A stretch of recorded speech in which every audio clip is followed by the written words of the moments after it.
तो आज की क्लास में बेसिकली हम लोग जो है इम्पेरेटिव सेंटेंस के स्पेशल केसेस के बारे में बात करना चाहेंगे। ठीक है, यानी कि इम्पेरेटिव सेंटेंस अब आपको सिंपल नहीं दिखाई देगा, उसमें बहुत सारे कॉम्प्लिकेशंस खड़ा कर दिए जाएंगे, उसको थोड़ा सा टिपिकल बना दिया जाएगा, जो स्टैंडर्ड है उसके लेवल को और ज़्यादा बढ़ा दिया जाएगा। जैसे कि मैं कभी उसमें तुम टैग कर दूंगा, कभी उसका नाम टैग कर दूंगा, कभी क्वेश्चन टैग कर दूंगा, कभी उसमें पैसिव वॉइस टैग कर दूंगा, यानी कि चीज़ों को थोड़ा सा कॉम्प्लिकेट करने की मैं कोशिश कर रहा हूँ। इसमें सबसे पहले मैं यू को टैग करके इम्पेरेटिव सेंटेंस बना रहा हूँ। तो आज का टॉपिक दीजिएगा इम्पेरेटिव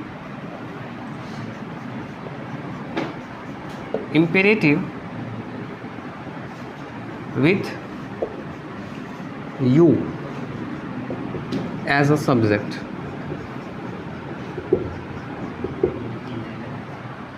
और उसके ऊपर हेडिंग बना लेंगे special cases of imperative sentence.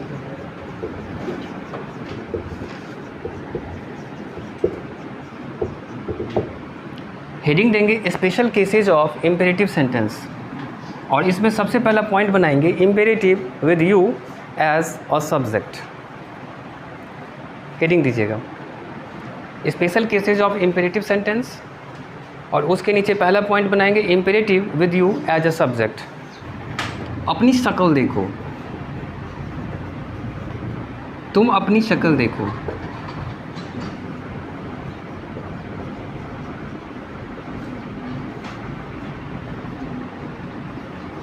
तुम अपनी शक्ल देखो। अब देखिए, सिंपल सोचिए, अपनी शक्ल देखो, अपनी शक्ल देखो तो आप ऑर्डर दे रहे हैं या फिर कमांड दे रहे हैं, यानी कि इम्पेरेटिव सेंटेंस की बात कर रहे हैं। और जब भी इम्पेरेटिव सेंटेंस होगा तो हम लोग क्या करेंगे, V1 प्लस ऑब्जेक्ट को लाएंगे, यानी कि शुरुआत किससे करेंगे, वर्ब के बेस फॉर्म से। यहाँ पे देखिए वर्ब क्या है, अपनी शक्ल देखो। अपनी शक्ल देखो तो सी का इस्तेमाल कर सकते हैं क्या, लेकिन सी से ज़्यादा बेटर यहाँ पे वॉच लग रहा है कि नहीं लग रहा है, ज़्यादा अच्छा लग रहा है वॉच। और क्या देखना है, अपनी शक्ल, तो वॉच यू फेस। क्या बोलेंगे, वॉच योर फेस। लेकिन यहाँ पे तुमको भी तो लाना है। मैंने आपको सिखाया था कि जब हिंदी के सेंटेंस में आपको तुम दिखाई दे तो इंग्लिश के सेंटेंस में भी तुम के जगह पे आपको क्या लाना है, यू को लाना है। तो इस तरह से इस सेंटेंस का इंग्लिश मीनिंग हो जाएगा यू वॉच योर फेस। जैसे कि मैंने कहा तुम फिर से मुझसे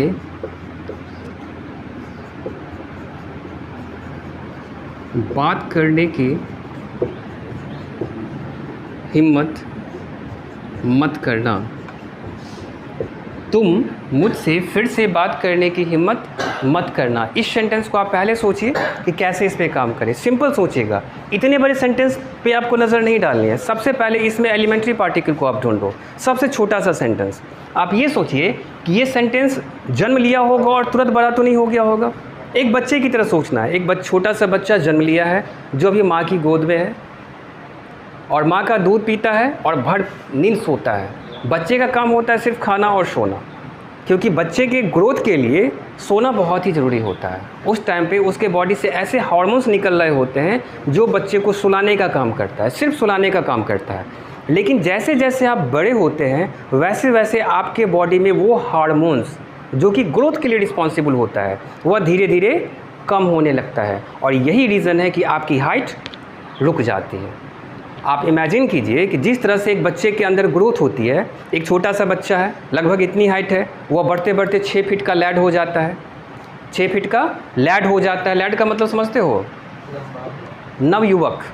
या फिर मैं एक हिंदी वर्ड यहाँ पे बोल रहा हूँ, हालांकि ऐसे वर्ड्स मेरे मुंह से नहीं निकलते हैं, बट इंग्लिश पढ़ाने में बहुत सारे वर्ड मुझे ना चाहते हुए भी निकालना पड़ता है। हालांकि गलत नहीं है, बट मैं कंफर्टेबल फील नहीं करता हूँ, लेकिन फिर भी नहीं बोलूँगा तो आप नहीं समझोगे। मान लो वह वर्ड हिंदी में आ गया और उसको आपको इंग्लिश में यूज करना है, तो वहाँ पे तो फंस जाओगे।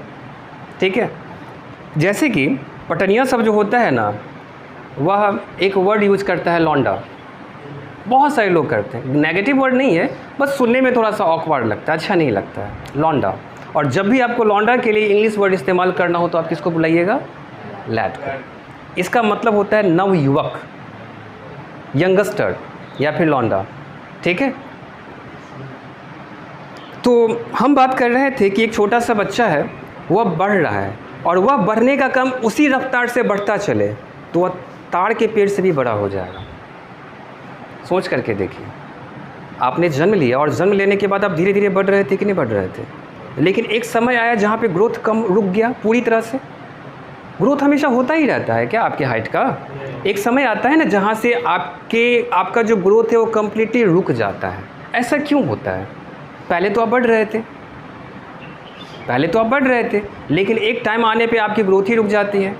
इसका जवाब ये है कि हमारे बॉडी के अंदर जितने सारे चेंजेस होते हैं उसके लिए हमारे बॉडी के अंदर प्रेजेंट हार्मोन्स रिस्पॉन्सिबल होते हैं। जैसे कि हम किसी को देखें और अट्रैक्टेड फील कर गए, वह बॉय भी हो सकता है, वो कोई गर्ल भी हो सकता है।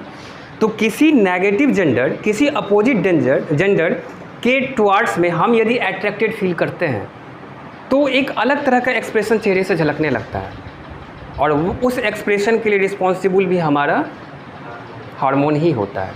यदि हम किसी रिलेशनशिप में हैं तो काफ़ी हैप्पी फील करते हैं, बहुत ही खुश रहते हैं, अकेले भी हंसते रहते हैं। किसी भी रिलेशनशिप में हो सकते हैं, ज़रूरी नहीं कि वो रिलेशनशिप किसी गर्ल के साथ हो।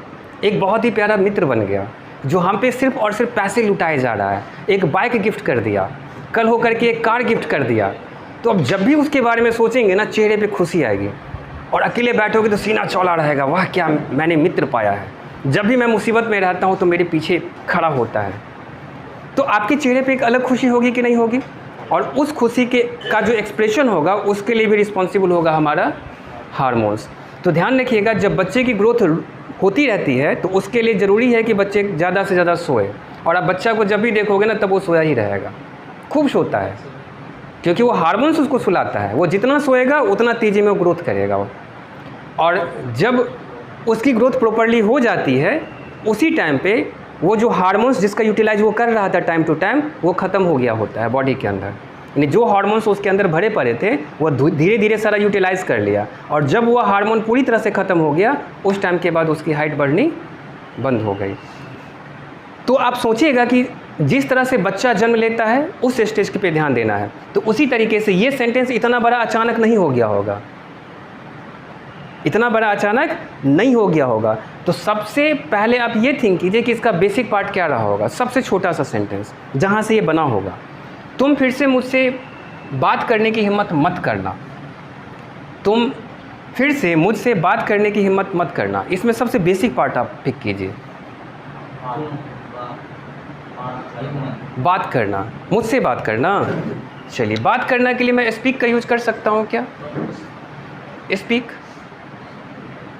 स्पीक या फिर टॉक का भी इस्तेमाल कर सकते हैं। जैसे कि मैंने आपसे कहा कि मैं आपसे बाद में बात कर सकता हूँ, तो आप ऐसे कह सकते हो, स्पीक यू लेटर। इतना इसमें घबराने की क्या बात है? चेहरे का एक्सप्रेशन ही बदल गया जैसे मैंने स्पीक को यहाँ पे लाया। बहुत सारी बात है जो पहली बार आप सुनोगे। आप क्या बोलोगे? स्पीक यू लेटर, बाद में बात करते हैं, या फिर टॉक यू लेटर, बाद में बात करते हैं। बोथ आर करेक्ट, दोनों सही है। तो देखिए, स्पीक, किससे स्पीक करने की बात की जा रही है? मुझसे, यानी कि मी, और इससे पहले एक प्रीपोजिशन को आपको लाना होगा, स्पीक टू मी। मुझसे बात करो, स्पीक टू मी। मेरी बात सुनो, लिसन टू मी। मेरी बात सुनो को क्या बोलेंगे? Listen to me. तो तुम फिर से मुझसे बात करने की हिम्मत मत करना। इसमें मैंने सबसे पहले एक बेसिक सेंटेंस क्रिएट किया जिसका नाम था स्पीक टू मी। और किससे ये बात कर रहा है? किससे बोल रहा है? यू से। और यहाँ पे सब्जेक्ट भी आ गया है क्या? सब्जेक्ट क्यों आया? क्योंकि कन्फ्यूज़न क्रिएट हुआ है। कमांड किसको फॉलो करना है ये बात यहाँ पे अंडरस्टूड नहीं है, और इसलिए सब्जेक्ट को लाने की ज़रूरत है। तो मैं स्पीक टू मी इससे पहले डाल दूँ क्या? कोई दिक्कत है? जहाँ भी आपको मन करता है फ़िलहाल पुट कीजिए, बाद में उसको हम अरेंज करेंगे। अब देखिए, नेगेटिव है क्या? तुम फिर से मुझसे बात करने की हिम्मत मत करना। मत है, मत है। मत का मतलब क्या हुआ? डोंट। इम्पेरेटिव सेंटेंस में इस डोंट को आप कहाँ पे लाना चाहोगे? कहाँ पे लाना चाहेंगे?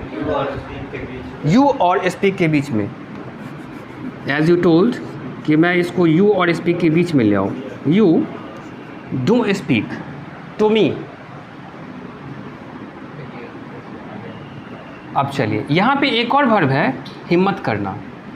एक वर्ब था बात करना जिसको आपने ले आया, एक और वर्ब था हिम्मत करना। इसके लिए कौन सा इंग्लिश है? डियर। तो you don't speak to me, अब डियर को लाना है, कहाँ पे लाएगा? इसके बाद लाएगा तो ये अच्छा लगेगा क्या? यू डोंट डियर, ठीक है। और दो दो वर्ब एक साथ टकरा रहा है, जब दो दो मेन वर्ब एक साथ टकरा जाए ना तो उस दोनों मेन वर्ब को टू से टैग कर देते हैं, टू के साथ कनेक्ट कर देते हैं। जैसे दो कोच जो है एक साथ आ गया तो उसको कनेक्ट करने का काम कोई करता है ना, लिंक करने का काम करता है ना, तो यहाँ पे लिंक करने का काम करेगा टू। क्या करेगा? टू। इसको इन्फिनेटिव टू कहा जाता है। और जब भी टू आएगा तो इस बात की गारंटी है कि इसके बाद आने वाला जो वर्ब है वो बेस फॉर्म में होगा, यानी कि टू के बाद कभी भी V1 के अलावा कोई दूसरा वर्ब नहीं हो सकता है। आपको जनरल कंपटीशन के अंदर या क्लास 10 के अंदर या फिर क्लास 12 के अंदर क्वेश्चंस देंगे और उसमें एरर को तलाशना होगा। जैसे कि उसने दे दिया टू गोइंग, तो तुरंत यहाँ पे समझ जाइएगा टू के बाद V4 का इस्तेमाल किया है, यानी कि इस पार्ट में एरर है।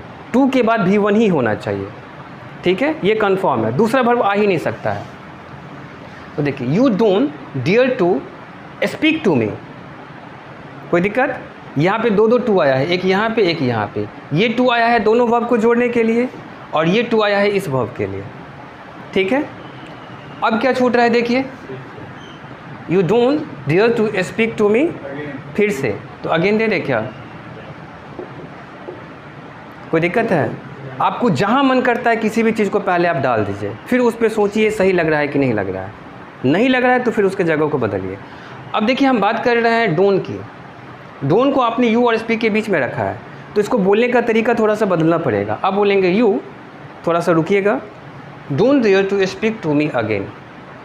यदि रुकना नहीं चाहते हैं तो आप डोंट को पहले ले आइए। Don't you dare to speak to me again, इस तरह से आप बोल सकते हैं। कोई दिक्कत है? चलिए इसको रिफ्रेश करके लिख लीजिए।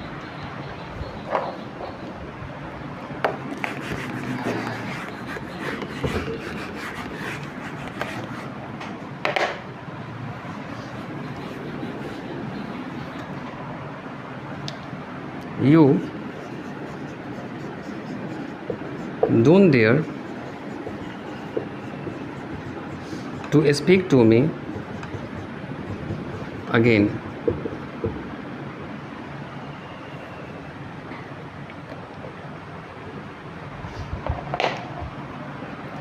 चलिए अब हेडिंग दीजिएगा imperative with point number 2, imperative with always, never and ever। Heading बनाएंगे imperative with always, never and ever. Never, always and ever.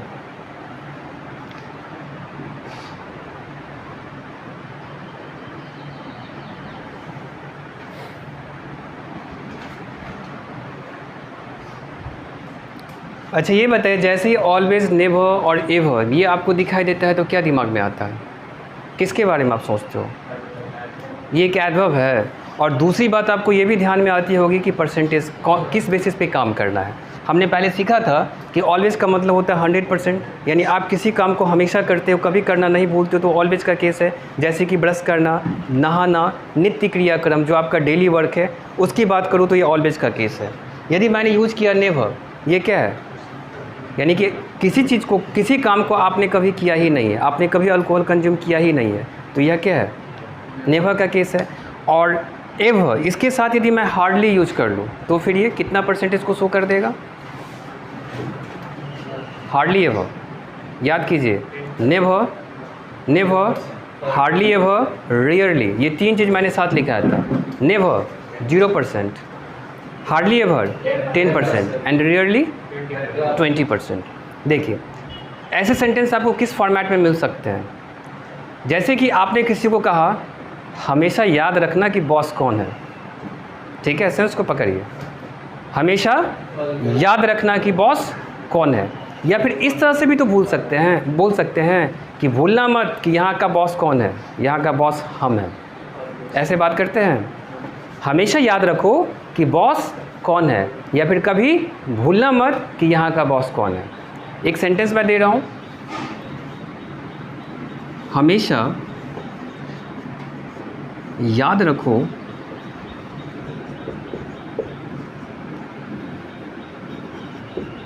कि बॉस कौन है।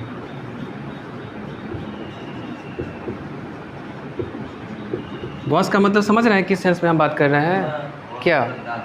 दादा। चलिए ठीक बोले हैं, दादा अच्छा वर्ड है। आप लोग कहाँ के बॉस हैं? कहीं के हैं क्या? घर के। हमेशा याद रखो कि बॉस कौन है। चलिए क्या बनाइएगा इसका? Always keep in your mind. Always keep in your mind. और बताइए। अच्छा सबसे पहले आप ये चीज़ बताओ, ये जो ऑलवेज है, नेवर है और या फिर एवर है, इसका जगह कहाँ पे सही लग रहा है आपको? कहाँ पे देना चाहिए? इम्परेटिव सेंटेंस के लास्ट में, या इम्परेटिव सेंटेंस के शुरू में, या इम्परेटिव सेंटेंस के बीच में? शुरू में। और ये बात सही भी है, ये चीज़ ध्यान रखिएगा कि ऑलवेज, नेवर और एवर इसका जगह कहाँ पे है? इम्परेटिव सेंटेंस के शुरू में। तो सबसे पहले आप हमेशा को ले आइए, यहाँ से आप शुरुआत कीजिए, ऑलवेज। और ऑलवेज क्या? याद रखने की बात की जा रही है ना, याद रखना, यानी कि ऑलवेज रिमेंबर, हमेशा याद रखो बॉस कौन है, हु इज़ द बॉस। यहाँ पे दैट का इस्तेमाल नहीं भी करोगे तो भी यहाँ पे ऑटोमेटिकली अपीयर हो जाएगा। Always remember who is the boss, note कीजिएगा, always remember who is the boss.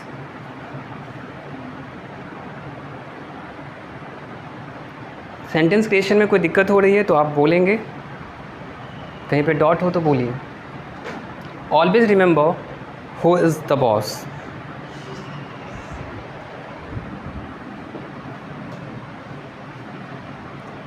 देखिए हिंदी सेम है, सेंस को पकड़ करके मैं बना रहा हूँ, आप बताएंगे मैंने सही लिखा या गलत है। ऑलवेज रिमेंबर, ऑलवेज रिमेंबर का मतलब क्या हुआ?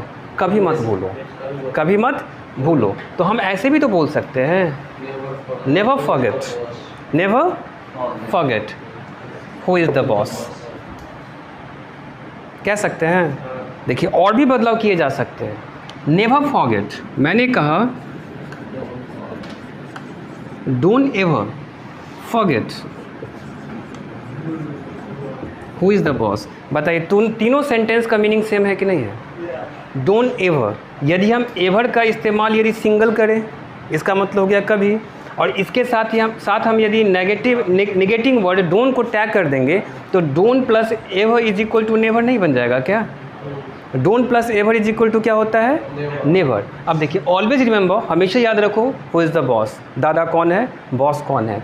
नेवर फॉरगेट, कभी मत भूलना हु इज़ द बॉस, कि यहाँ का दादा कौन है। डोंट एवर फॉरगेट, यानी कभी मत भूलना। देखिए मैंने सेंस को पकड़ा ना, और सेंस को मैंने पकड़ा तो मैक्सिमम मैंने काम कर लिया, अलग अलग तरीके से मैंने सेंटेंस को क्रिएट कर लिया। सिर्फ आप इस हिंदी के बारे में सोचोगे तो बनाना भी मुश्किल हो जाएगा, और बनेगा भी तो सिर्फ एक सेंटेंस आप क्रिएट कर पाइएगा। ठीक है, इसी तरह से मैक्सिमम सोच करके आप काम कीजिएगा। एक सेंटेंस दे रहा हूँ, इसको आप ट्राई कीजिएगा। गाड़ी चलाने के दौरान हमेशा एक उचित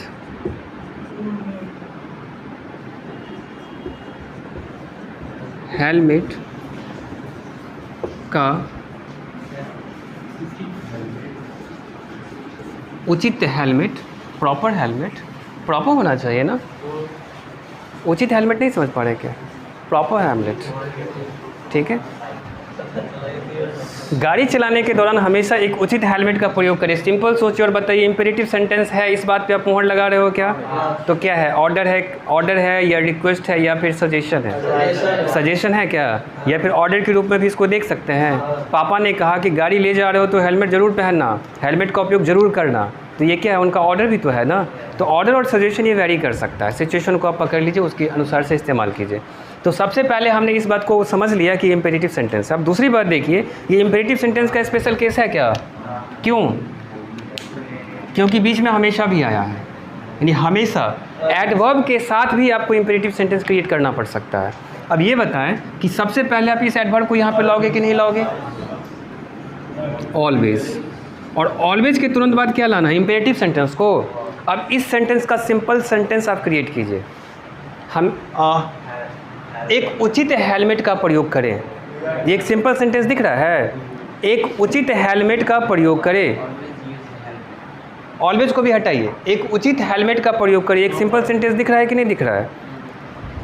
तो एक उचित हेलमेट का प्रयोग करें, इसको इंग्लिश में क्या लिखेंगे?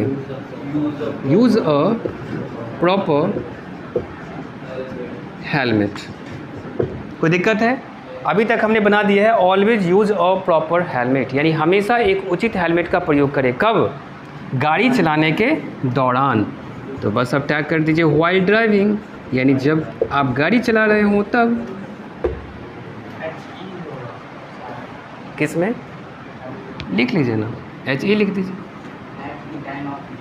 आप देख लीजिएगा हेलमेट। ऑलवेज वेयर, हाँ बिल्कुल, क्यों नहीं, वेयर भी दे सकते हैं। ऑलवेज यूज़ या फिर always wear a proper helmet while driving at the time of driving, बिल्कुल होगा। अच्छा ये बताइए, मुझे ये सेंटेंस नहीं यूज करना है, कोई उपाय है आपके पास क्या? क्या दे सकते हैं? गाड़ी चलाने के दौरान कभी एक उचित हेलमेट का प्रयोग करना ना भूलें। नेवर फॉरगेट कह सकते हैं ना। देखिए मैंने लिखा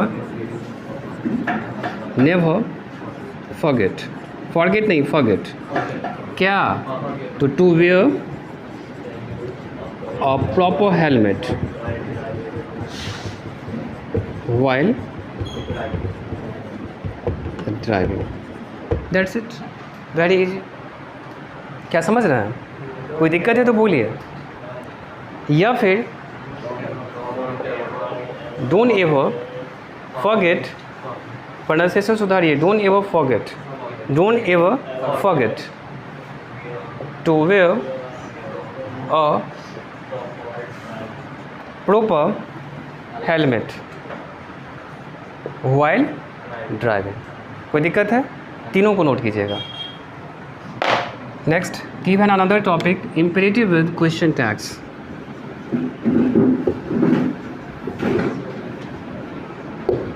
इम्पेरेटिव विद क्वेश्चन टैग्स।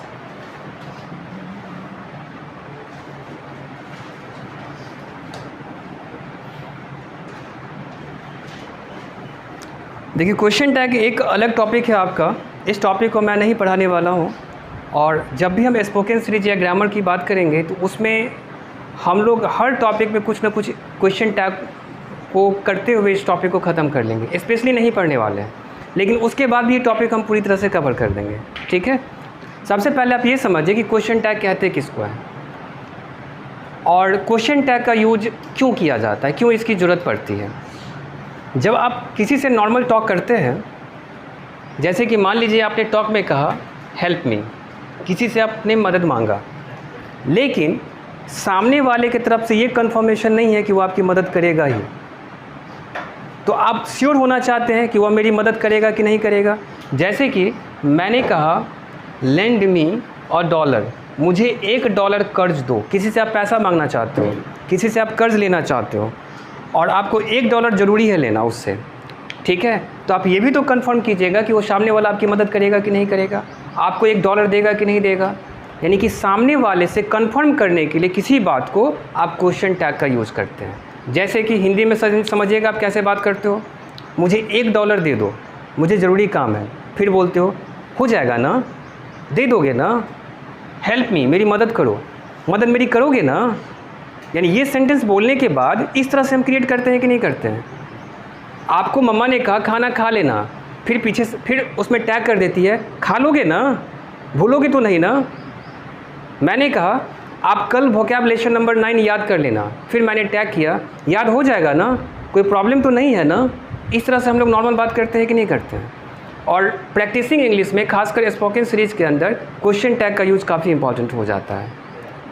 और इसमें आप ध्यान रखिएगा मॉडल के साथ, जैसे कि कैन है, इसके साथ आप सब्जेक्ट यू को ले आइए, कैन यू, क्योंकि आपको पता है इम्परेटिव का सब्जेक्ट क्या होता है, यू होता है, कैन यू। यदि इससे और ज़्यादा फॉर्मल बनाना है तो कैन यू के जगह पे आप क्या कह सकते हो, कुड यू। बात समझ रहे हैं? जैसे मैंने कहा विल यू, या फिर वॉन्ट यू। वॉन्ट का मतलब क्या हुआ, विल प्लस नॉट। इस तरह से हम लोग क्वेश्चन टैग का काम करेंगे, और क्वेश्चन टैग का जगह जो होता है वो इंपेरेटिव सेंटेंस के लास्ट में होता है। जैसे कि हेल्प मी, मेरी मदद कीजिए। अब किसी को लाइए, क्या लाना चाहते हैं, कैन यू, तुम कर सकते हो ना, हेल्प मी, तुम कर सकते हो ना। बात समझ रहे हैं? या फिर वॉन्ट यू, इसका मतलब हो गया मेरी मदद नहीं करोगे ना। आपने पहले कहा मदद करो, फिर आपने कहा मेरी मदद नहीं करोगे ना। यानी आपको ज़्यादा कन्फर्म है कि सामने वाले की तरफ से मुझे मदद नहीं मिलने वाली है। सामने वाला जो मदद करेगा उसकी परसेंटेज 0 है, नहीं के बराबर है। तो आपने कहा कि मेरी मदद नहीं करोगे ना, तुमसे नहीं हो पाएगा ना। बात समझ रहे हैं? जैसे आपने कहा गो देयर, वहाँ जाओ, विल यू, क्यों हंस रहे हो, जाओगे ना। यदि मैंने यहाँ पे इस्तेमाल किया वॉन्ट यू, इसका मतलब हुआ तुम नहीं जाओगे ना। ठीक है, कोई दिक्कत है इसमें? नोट कीजिए, इसको साइड में नोट कर लीजिएगा। Can you, could you, will you, want you, और इधर सेंटेंस नोट कर लीजिए।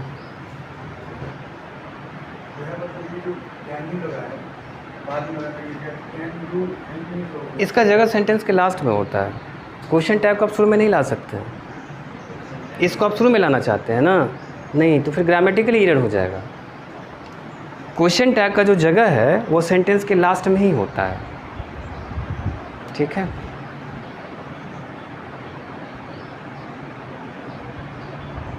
जैसे कि देखिए आपने कहा वह एक लड़का है, फिर आपने कहा लड़का ही है ना, लग तो लड़की जैसी रही है, कपड़ा तो वैसे ही पहनी है। वह एक लड़का है तो ही इज़ अ बॉय। सबसे पहले आप ये स्टेटमेंट रखते हैं ना, वह एक लड़का है, फिर आपको डॉट हुआ, आपने कहा लड़का ही है ना, तो आपने कहा इज़न्ट ही, क्या वो एक लड़का नहीं है, या इज ही, वो लड़का ही है ना। तो इसका जो प्लेस बनता है वो सेंटेंस के लास्ट में ही बनता है, इसको आप सेंटेंस के शुरू में मत लाइए। ये ग्रामर का अपना रूल है कि इम्परेटिव जो भी क्वेश्चन टैग्स होते हैं उसको सेंटेंस के बाद में लाया जाता है।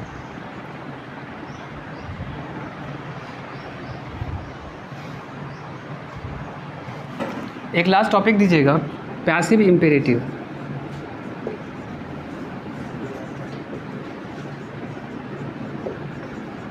पैसिव इम्पेरेटिव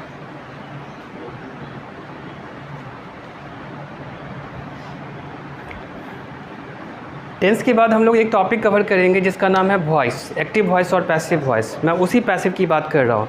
इसके डेप्थ में फ़िलहाल जाना ठीक नहीं है, बहुत ही बड़ा टॉपिक है। बस इतनी बात आप ध्यान रखिएगा, जो भी पैसिव सेंटेंस होता है उसमें वर्ब के थर्ड फॉर्म यानी डी या ईडी फॉर्म का इस्तेमाल किया जाता है। आपको पता होगा वर्ब का जो पहला फॉर्म है उसको हम लोग कहते हैं बेस फॉर्म, वर्ब का जो दूसरा फॉर्म होता है उसको हम लोग कहते हैं डी या ईडी फॉर्म, और वर्ब का तीसरा फॉर्म जो होता है उसको हम लोग कहते हैं ईएन फॉर्म, चौथा फॉर्म जो होता है उसको हम लोग कहते हैं आईएनजी फॉर्म, और पाँचवा फॉर्म जो होता है उसको हम लोग कहते हैं एसईआईएस फॉर्म। याद होगा आपको?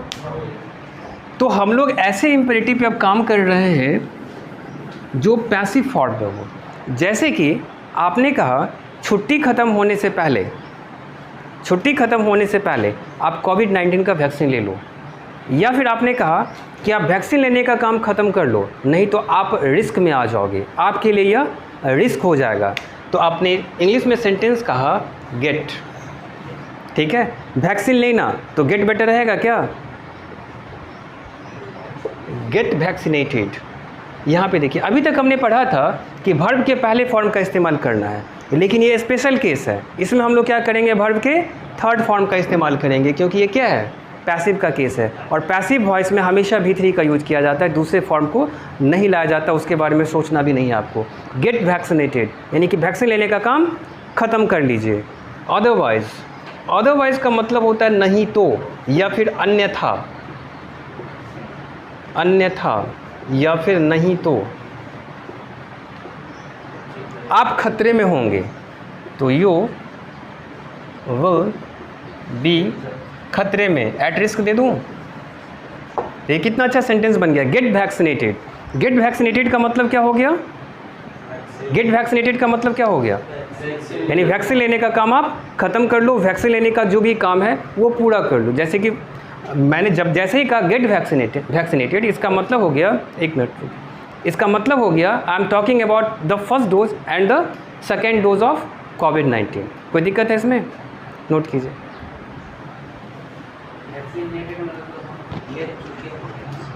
गेट वैक्सीनेटेड, दोनों पे ध्यान दीजिए। आई एम वैक्सीनेटेड ना हुआ, मैं वैक्सीन ले चुका हूँ। गेट वैक्सीनेटेड यानी वैक्सीन लेने का काम पूरा कर लीजिए आप। मैंने हिंदी में एक सेंटेंस बोला, बैठ जाइए, बैठ जाइए, तो सिंपली आप कह सकते हो सच, कह सकते हैं ना। हालांकि ये पैसिव फॉर्म नहीं है, इस केस में ये मैं बात नहीं कर रहा हूँ, मैं सिंपल बात कर रहा हूँ कि बैठ जाइए। यदि आपको किसी को कहना है तो आप सिंपली सिट कह सकते हैं कि नहीं कह सकते हैं। या फिर हैव योर शीट का इस्तेमाल कर सकते हैं क्या? ये सीट अलग है, ये सीट अलग है।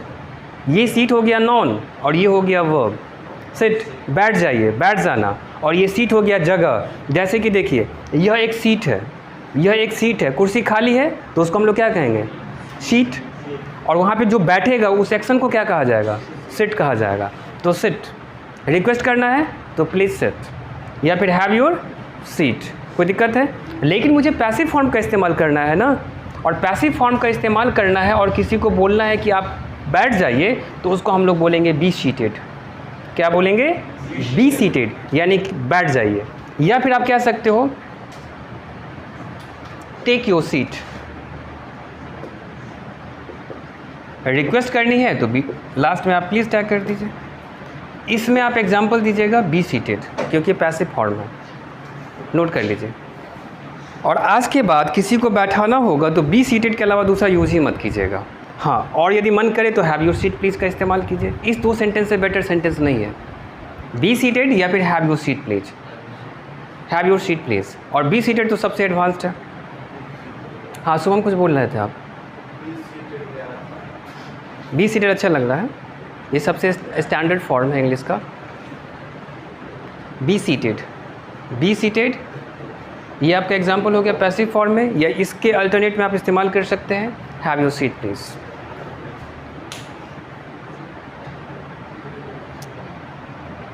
चलिए, तो इम्पेरेटिव सेंटेंस का टॉपिक मैं यहाँ पे ख़त्म कर रहा हूँ, और प्रैक्टिस सेशन आपका चलता रहेगा क्लास में। रोज़ मैं इम्पेरेटिव सेंटेंस का कुछ सेंटेंस देता रहूँगा, और आप उसको बना करके जो भी दिक्कत हो आप मुझसे कंसल्ट कर लोगे। ठीक है, टॉपिक को हम लोग ख़त्म करते हैं। मेन थ्योरी हमारा हो चुका है, बात रही प्रैक्टिस की तो पर डे चलती रहेगी। क्या ख़त्म किया जाए या फिर और क्लासेस लिए जाए? ख़त्म करें, वैसे भी उब गए हो। चलिए, तो हम इस टॉपिक को ख़त्म कर रहे हैं, और इसके बाद हम लोग क्या करेंगे, कुछ एडवांस क्वेश्चंस को ला रहे हैं जिसका टेंस से कोई लेना देना नहीं है। ठीक है ना? सेंटेंसेस जो होंगे वो काफ़ी एडवांस्ड होंगे, काफ़ी पेचीदा सेंटेंस होगा, और वैसे सेंटेंसेज होंगे जो डेली लाइफ में आप ज़्यादा यूज करते हैं।